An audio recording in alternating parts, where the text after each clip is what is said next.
रखती हूँ। रखते हैं। हाँ, मैं बीजेपी में महिला मोर्चा की महामंत्री हूँ करोलबाग जिला से। दीदी जी कॉमेडी के किंग माने जाते थे। मैं बचपन में सीरियल देखता था, श्रीमान जी श्रीमती जी बहुत पसंद करता था और आज उन शख्सियत के साथ खड़ा उनको टीवी में ही देखा है। सर नमस्कार। नमस्कार जी, मैं हूँ राकेश बेदी। ओम नमस्कार। आप सभी देखने वालों को, सभी श्रोताओं को, सभी दोस्तों को शिवरात्रि की बहुत बहुत शुभकामनाएं। जी जय श्री राम। सर समाज के फिल्म इंडस्ट्री के बहुत सारे कलाकार हैं दिल्ली के न्यू मैनेजमेंट में आए और उन्होंने भी बड़े ही सम्मानित किया गया और दे आर बहुत अच्छे लोग थे जो आए यहाँ पर और जिन्होंने हम लोगों का हौसला बढ़ाया और प्रशंसनीय कार्य करने के लिए उन्होंने हमें आज इस अचीवमेंट अवार्ड द्वारा उन्हें प्रेरणा दी। धन्यवाद। Thank you.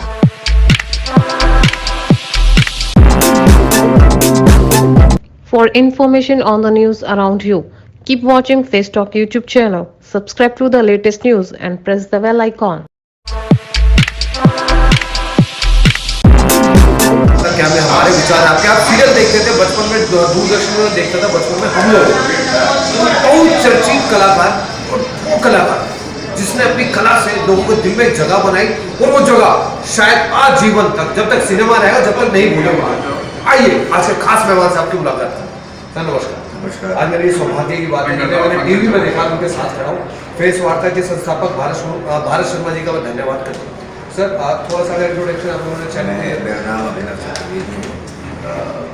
जैसा कि उन्होंने कहा कि भारत की पहली सोप ऑपरा हम लोग में मैंने नन्हे की भूमिका निभाई थी। नन्हे बुनियाद रमेश सिप्पी साहब के साथ एक फिल्म थी पर्वत के उस पार, इसमें राकेश जी और तारी जी भी थे। I was the first television actor to get a full and feature film. वो फ्लॉप हो गई। उसके बाद मैंने भ्रष्टाचार की, रेखा मिथिंदा और रेखा जी मिथिंदा और रजनीकांत साहब के साथ शिल्पा शेट्टी की पहली फिल्म। फिर योद्धा संजय दत्त सरिदेव के साथ, जीवन एक संघर्ष, माधुरी दीक्षित के साथ, सूर्यवंशी सलमान के साथ, बाज गोविंदा के साथ और मेरी लास्ट फिल्म थी सौदागर शिवाजी। अच्छा सर, काफ़ी समय से आप सिनेमा में दूरियां बनाने की कोई कारण? एक्चुअली मेरे फादर को कैंसर हो गया था। मैं इकलौता बेटा हूँ माँ बाप का, उनकी डेथ हुई 2006 में। तो मुझे दिल्ली शिफ्ट करना पड़ा। मेरी मदर 81 बरस की थी और मेरी शादी हो गई। तो उसके बाद फिर मैंने अपनी फिल्म कर हम लोग इस समय मैं ट्राइब्स इंडिया जो यूनिवर्सिटी ट्राइबल अफेयर्स है, जनजाति लोग का, उसमें मुझे एम्बेसडर हूँ।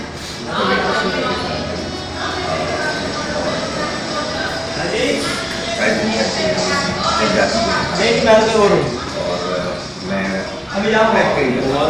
हाँ मैं देखा था अभी आप बड़ा अच्छा बोल रहे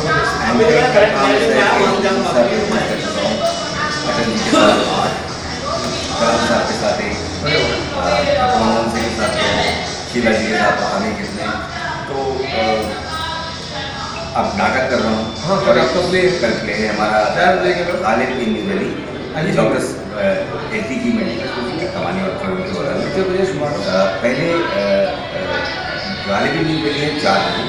उसके डायरेक्टर डॉक्टर सही और गालिब आज के संदर्भ में अगर करते हो तो उनके साथ कैसे कैसे बहुत अच्छी कॉमेडी हम कोशिश करेंगे पूरा कैप्चर करें हम आए। और 7 बजे जो मिलेगा वो साहिब अध्ययन के साथ 100 साल और उनकी नज़में परछाई। तो इन दोनों केस में मैं गा रहा हूँ। अच्छा बहुत बढ़िया। मेरी खतरी कॉम्पिटिशन है गाने के शौक है। आज के संदर्भ में बहुत प्रोग्राम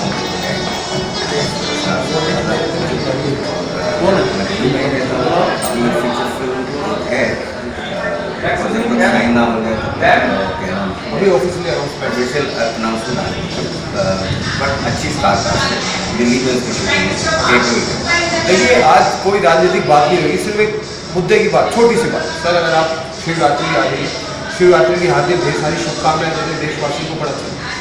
2 रुद्राक्ष तो धारण कर रखे हैं। एक मेरे बाबा का है और एक मेरे दोस्त हैं डॉक्टर विश्व वत्स, वो एक बहुत अच्छे ज्योतिषाचार्य हैं कुरुक्षेत्र में। और आज ही मैं 2 मरतबा उनका अभिषेक करके आया हूँ। आज सुबह की बात है, मंदिर में बिना पूजा के करना ग्रहण नहीं करता। तो आप सभी को महाशिवरात्रि की ढेर सारी शुभकामनाएं। और भारत में तो उनका महात्मा बहुत अच्छा है। मेरी पत्नी इंदौर की हैं और महाकाल के मुझे दर्शन करने का सौभाग्य प्राप्त हुआ। पशुपतिनाथ जी के 2 बार दर्शन किए। आज भी अपने मंदिर में, जो घर में मंदिर है हमारी दादी का 100 साल पुराना, वहाँ भी अभिषेक करके आया। तो जो डी पॉकेट मंदिर है सेंट्रल गया, मैं वहाँ गया। और फिर एक कश्मीरी मंदिर है जहाँ शिव की बहुत बड़ी स्थापना है। तो जय भोलेनाथ जी, बस बम बम भोले, जय जय भोले, बोल शंकर भगवान की जय। आइए तीनों मेहमानों का विचार क्या है आपके सामने लाने की कोशिश करते हैं, क्योंकि हमारा काम है कैमरे हमारे, विचार आपके। नीतू जी नमस्कार। नमस्कार, आपका पूरा शुभ नाम? मेरा नाम नीतू सिंघल है। जी। मैं चीफ एडिटर नवदृष्टि टाइम्स हूँ जी। और दिल्ली एनसीआर में हमारी नवदृष्टि टाइम्स के नाम से न्यूज़पेपर और मैगजीन को हम कवर। तो मुझे लगता है कि राजनीतिक में आप कोई ताल्लुक नहीं, मैं ताल्लुक़ रखती हूँ। रखते हैं? हाँ, मैं बीजेपी में महिला मोर्चा की महामंत्री हूँ, करोलबाग जिला से। अच्छा, तो हो सकता है कि इस बार जो 2022 में निगम पार्षद के चुनाव हो तो आप? हाँ, मैं उस पार्टी में बिल्कुल ज़मीनी स्तर पर काम कर रही हूँ और मैं समझती हूँ कि जो लोग ज़मीनी स्तर पर काम करेंगे कार्यकर्ता, तो उनको पार्टी ज़रूर देखेगी। हमारा मिशन सिर्फ टिकट लेना नहीं है। हम चाहते हैं कि अगर पार्टी हमें इस तरीके से समाज में या क्षेत्र में लाना चाहे तो हम फिर उसके लिए खूब ज़ोरों शोरों से काम करना चाहेंगे। और इसके लिए मैं ये भी कहना चाहूँगी कि हमारी जनता बहुत समझदार है, चाहे वो बीजेपी हो, कांग्रेस हो या आप पार्टी, जो कार्यकर्ता काम करेगा मुझे लगता है उसी को आगे आना चाहिए और उन्हीं कैंडिडेट्स को सामने लाना चाहिए। बड़ी गहरी बात कही आपने कहा कि जो भी हो, बिल्कुल, कोई भी पार्टी से हो, लेकिन वो काम करे। जी, धन्यवाद। Thank you. अब हमारे साथ हैं खास मेहमान संजय मित्तल जी। किसी परिचय के मोहताज नहीं, लोगों के दिल में अपने व्यवहार से, जन सेवा से एक दिल में जगह बनाई हुई है। आइए उनके भी विचार आपके सामने लाने की कोशिश करते हैं। सर नमस्कार। सर आज बड़े खूबसूरत, थैंक यू सर, अच्छे लगे। थैंक यू रवि भाई। आप लोग जो ये प्रोत्साहित करते हैं तो हमें एक नई ऊर्जा मिलती है। संजय सर, मेरा सबसे पहला प्रश्न ये है कि आप बिना किसी राजनीति में कोई बड़ी दिलचस्पी नहीं लेते, कोई खास पद भी आपको लोभ लालच नहीं है, फिर भी ये आपका जो जन सेवा कल्याण है ये क्यों है? कोई वोट बैंक के लिए, सिर्फ मानवता के लिए? नहीं, मानवता के लिए रवि भाई। बेसिकली लोग अक्सर ये देखते हैं कि लोग जन सेवा कर रहे हैं तो कोई ना कोई उनका ध्येय होता है, टारगेट होता है कि हम राजनीति में आएंगे, तो उससे पहले एक बेस बनाने के लिए लोग करते हैं। मेरा ऐसा कोई ध्येय नहीं है। मैं बीजेपी का कर्मठ कार्यकर्ता हूँ और मुझे यही पोस्ट है। अच्छा, बीजेपी के आप सिपाही है, अगर संगठन ने तय करा तो हो सकता है आप किसी निगम पार्षद या एमएलए के लिए चुनाव लड़े क्षेत्र में? वो देखते हैं, क्योंकि देखिए जन कल्याण के लिए आप करते ही हैं। अगर आपके पास एक और पावर हो जाए तो हो सकता है कि आपकी जो सेवा है वो डबल हो जाए। बिल्कुल, मैं आपकी बात से बिल्कुल सहमत हूँ। अच्छा, ऐसा कौन सा एजेंडा रहेगा आपके क्षेत्र में कि जो आपके दिमाग में ये होगा कि अगर मैं निगम पार्षद या एमएलए बना तो सबसे मुख्य काम मेरा ये है क्षेत्र? बेसिकली मैं तिमारपुर विधानसभा से बिलोंग करता हूँ, तो हमारे क्षेत्र में साफ सफाई की बहुत दिक्कत है। तो पहला एजेंडा मेरा एक लेआउट प्लान यही होगा कि हम किसी तरह भी इन सबको ऑर्गेनाइज वे में, सीवर लाइन है, साफ सफाई है, जो अभी अनऑर्गेनाइज है। अच्छा सर, मैं ना वैसे नाम नहीं लेना चाहता, फिर भी नाम ले रहा हूँ। मैं मलकागंज में गया, ग्राउंड लेवल पर मैंने रिपोर्टिंग करी। श्री दिलीप पांडे जी के बारे में बात करते हैं, जो आम आदमी पार्टी के विधायक है मौजूदा तिमारपुर विधानसभा। तो वहाँ ना नारियल फोड़ा गया सड़क के नाम से कि सड़क बनाई जाएगी, सीवर बनाएगी, नारियल फोड़ा गया, लेकिन उसके बाद कार्यवाही नहीं हुई और जनता का रुझान भी है। क्या आप मानते हैं कि कहीं ना कहीं कुछ विकास कार्य रुक चुके हैं? हाँ, इस तरह का अगर फोटोशॉप के लिए अगर इस तरह के काम हो रहे हैं तो आप लोगों को ये बात जनता के सामने भी लानी चाहिए कि ना, कि खाली नारियल फोड़ दिया जाता है और आगे की कार्रवाई नहीं की जाती, तो ये कोई बहुत अच्छी बात नहीं। तो मैं किसी खास पार्टी को ध्येय करते हुए नहीं बोलूँगा, लेकिन मेरे को ये लगता है कि बीजेपी अगर आती है एमसीडी में तो बहुत अच्छा काम करेगी। अच्छा सर, एक प्रश्न और पूछना चाहता हूँ, ज़्यादा समय नहीं होगा।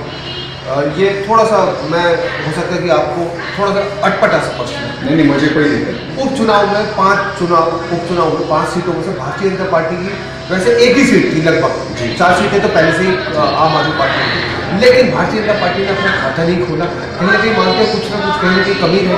तो डेफिनेटली जो कमियां हैं उसके लिए हम सुधार कर रहे हैं, ग्राउंड लेवल पर भी कर रहे हैं और हमारी कार्यकारिणी की जो बैठक होती हैं उसमें भी हम इस पर विचार मंथन कर रहे हैं और बहुत जल्दी हम कम बैक पाएंगे। अच्छा सर, आपने जो अपना मूल्यवान समय दिया फेस वार्ता की टीम आपका तहे दिल से शुक्रगुजार करती बहुत बहुत है। धन्यवाद। जब फेस वार्ता के माध्यम से कुछ देशवासियों से कहना चाहूँगा। मैं ये कहना चाहूँगा कि आप ऑलवेज हमेशा पॉजिटिव रहें। मेरे साथ यही हुआ है, मैं हमेशा पॉजिटिव रहता हूँ चाहे कितने भी सर्कमस्टांसेज आ जाएं, लेकिन मैं अपनी पॉजिटिविटी नहीं खोता। तो please be positive. Thank you sir. नमस्कार। सबसे पहले आप अपना नाम बताएं।